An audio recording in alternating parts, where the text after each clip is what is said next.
He passed out cold, didn't remember he had went to urgent care. He was just about 3 minutes down the road from here. Woke up in a ditch. When the paramedics got there, they were checking his blood. He couldn't get any blood out of him. I think back in the day, I was a lot calmer. I didn't pay attention to stuff as much as I do now. Will is a family man. When you look at him, he looks very intimidating. He likes things a certain way. He likes things to be by the book. But then once you get to know him and start talking to him, he's actually like a big teddy bear. And his deodorant smells good. He enjoyed fishing a lot and probably cutting the grass. I tell you, every year I went hunting every weekend when it was hunting season, and I went fishing every weekend I had time to go. He's more like a mechanic, because he did take classes of how to fix an airplane engine. And he enjoyed like watching TV and playing video games. Building stuff. Fortnite. He'll do anything for those children. He made my bed, and like my bed frame and the drawers next to my bed, he fully just made my bed. He's such a good dad. He basically fixed everything. That's been a big change in my life, because that all just kind of ended real abruptly when all this started. So yeah, a lot's changed from then to now. Because I could tell you, I'd go to work, come home, and it'd just be carefree. We'd go do whatever. We wouldn't even think about nothing. Just had a happy family for the most part. Like during family vacations, we would go to like Florida every year. Like we got to go everywhere. So now we don't really get to, because a bunch of stuff is going on. It was easier back then. Yeah.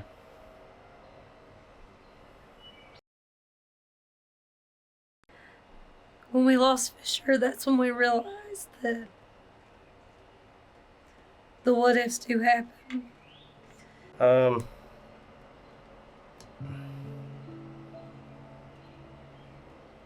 Yeah, I haven't ever really talked about him too much.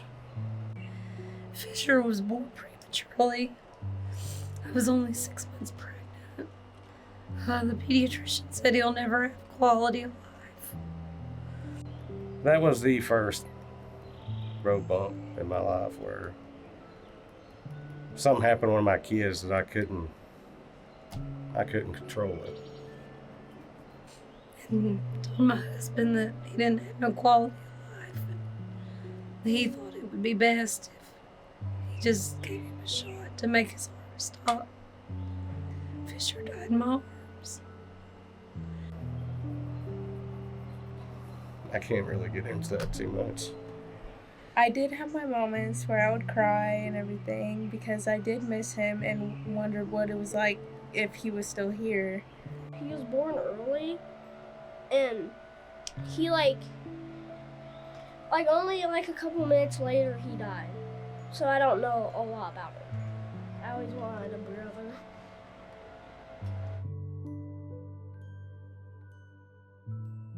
Yeah, I was scared. I was scared when Finley was conceived because what happened to Fisher. So until the day that little guy arrived, I was terrified. I was so scared something was going to happen. Having Finley, he never took the place of Fisher. When stuff started happening to my kids, it started making me where I was paranoid all the time about stuff and maybe have like anxieties about stuff. Because fish have fins, so we have Finley. And he's my rainbow baby. When he was born, yeah, he was really sweet, and I liked hanging out with him. We had our kids, and they were all healthy, except for Jamie was starting her stuff at that exact same time. So, yeah, it was a joyful day. I was very excited when my son was born. Jamie's tumor is juvenile polycystic astrocytoma. She was having all these headaches every single day. At the time, I was in like 4th grade. And then one day I just walked in class and my mom had a whole speech to my whole classmates about it and everything. All I know about when she was younger is that she had a brain tumor. The year when she was diagnosed, it just kind of progressed and got worse, where she'd get dizzy, and I was watching my little girl deteriorate. and they wound up seeing something through the vision screening where they pretty much said that she could probably have brain cancer. And then her eyes started looking funny. And I knew there was something going on, but in my mind it was allergies. It was something simple. There's no way my child's got brain cancer. And the optometrist at Target said, "Ma'am, I'm sorry, but your daughter has lesions on the brain." It's something that's in your brain and you have issues. They scanned her and they come back where the doctor came in there and said, yeah, they verified that she had brain cancer. I mean, it was like... She was in surgery just a short while after that for the craniotomy. Because it kind of felt again, here we go, here's something I cannot control. And it's dealing with one of my children. I don't even have to explain it to my close friends anymore because they know. Once the surgery was over,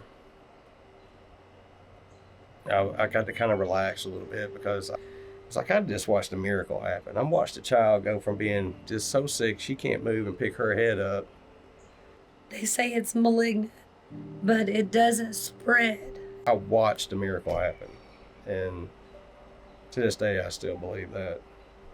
She's been good so far. We do scans. She got through it, and she's doing well, so. Her diagnosis come right after our trip to Disney World. She was having back pain while we were there, and come to find out that was her cancer. I was nearly paralyzed. And I tell you, to go from one of the most exciting moments in your life, having fun with your kids and your family, to just... I didn't even know what to think at first. I was just like, you have got to be kidding me. There's no way. There is no way. Stage 4. It's just hard to believe. It's like... It had already spread. I had probably been sick for a while. I knew something was wrong. But I just kept thinking if I ignore it, it'll go away. The medication it gives her, it makes her tired. Had to get her through her chemo and all her radiation and stuff, and she was sick for a long time. It was rough. Yeah, he was taking care of me. I couldn't do nothing but lay in bed. He did everything. I had to take time off to be home with the kids and her and doctor's appointments, and I'm a fighter. And I won't quit fighting. she went in almost paralyzed. I've never been told I'm in remission. I want to hear those words from me. By the time she was done, all her cancer was gone. I mean, that was another miracle. Then just this last December, I was diagnosed again. Getting used to my mom, when she had to shave her head, it was really hard. I usually stay up with her. Now my husband's sick, so I don't have time to be tired. So I just keep going. We don't talk about things like we used to, like our future plans and stuff like that. We don't do that anymore. If it's something going on today, that's what we're talking about. We're talking about today.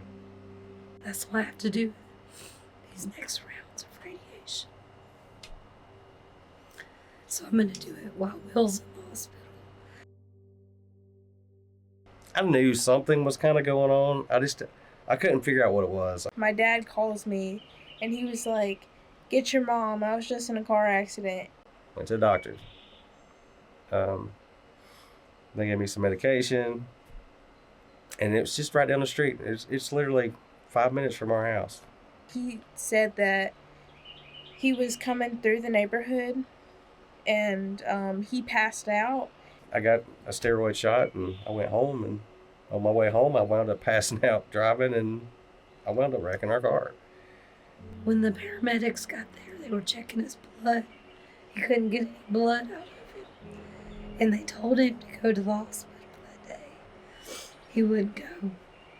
If we would have went to the hospital that day, I think they would have diagnosed him that day. It went pretty quick. I mean, I wound up in the emergency room that Monday. Acute myeloid leukemia. You know, they told me it was a possibility that I had this. The doctor came in and she said, we're pretty sure your husband has blood cancer. I said, no, I have cancer. He can't have cancer. They needed to do a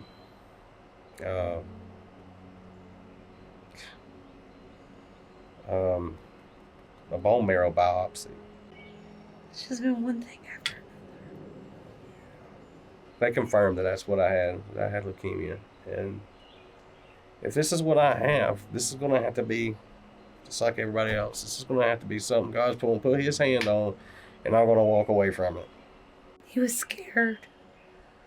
He was very scared. When they told me that this is curable, you know, I was just like, okay, well, there's the first light, you know. He was going to get better. I almost bled to death from a nosebleed, which is nuts, because my platelets were so low when my nose started bleeding. At first, they found like blood clots and everything. And it wasn't until like the day after when they diagnosed him with leukemia. You know, I wasn't no blood expert, you know, when all this started, but I know now that, you know, if your blood platelets drop out below a certain number, you can internally bleed to death. It wasn't until like weeks later that I actually went to the hospital and went to go see him. So until my body starts regenerating it on its own after the chemotherapy. When he first got sick, I feel like he was kind of in denial about it. I don't really know a lot about that. Prom night, my dad was in the hospital. Me and my mom decided to surprise him at the hospital, and I showed up in my prom dress. Yeah, that was a big surprise. Everybody saw it. Everybody saw it. To see her walk in there all dressed up, just to make sure that I got to see her, that was special. I was trying not to bawl like a big old baby in there, but, you know. I now take him back and forth to the doctor sometimes, and I've stayed with him in the hospital. His sickness has caused me and him to get a little bit closer than we normally used to be. He's going into the hospital, and I want to go stay in the hospital with him. He has to go like in and out, like house to hospital, like back and forth. I want to put more time into him and his needs and what he needs to get better, and kind of like, in a way, I'm kind of like putting my life and my future on pause until he gets better. I'm a man that likes to do my thing. You know, I don't want to ask nobody for help. They don't tell me about it because I don't think they want me to have to worry about it. I don't want the kids to see as much as I can keep them from seeing. We don't live above our means. We try to cushion it as much as possible, let's put it that way. A lot of people are donating, and that's how we're pretty much paying bills and everything at the moment. You know, and I hate to keep asking my 18-year-old child that's supposed to be out having the time of her life to stay at home. We just go day to day.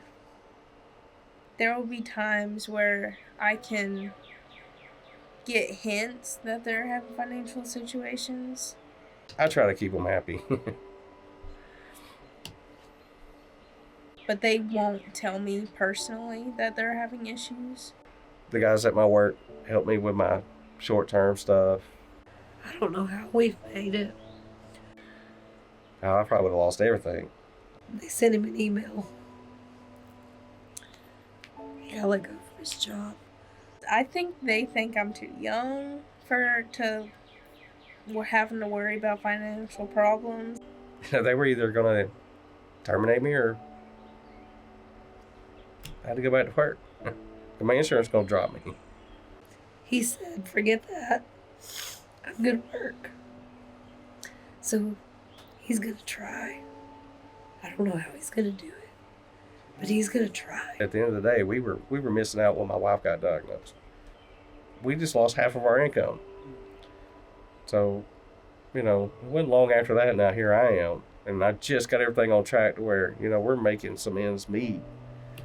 And then I get sick. My parents don't want to tell Finley everything because of how young he is. Most of the time, I don't know what's happening. I can't afford not to go to work. They're trying to avoid detailed information towards him. When he went to the doctor, he got to be in there for 3 weeks, I think. If I would have died, I mean, seriously, what? I know I wouldn't be here to suffer through it, but what would happen to my kids? My kids would be here. I just really didn't know what's happening. That is my biggest fear. Yep, my biggest fear. The older I get, the more included I got. I don't like taking things. I don't like people giving me things. It helps so much knowing that people have our back and want to support us and donate to our family to help us out. My parents are going through that. Because I can't really do that much now. Because of all the stuff that's happening. At the end of the day, watching my kids suffer, I think I can eat my pride a little bit for my kids' well-being. So yeah, I'd be very grateful.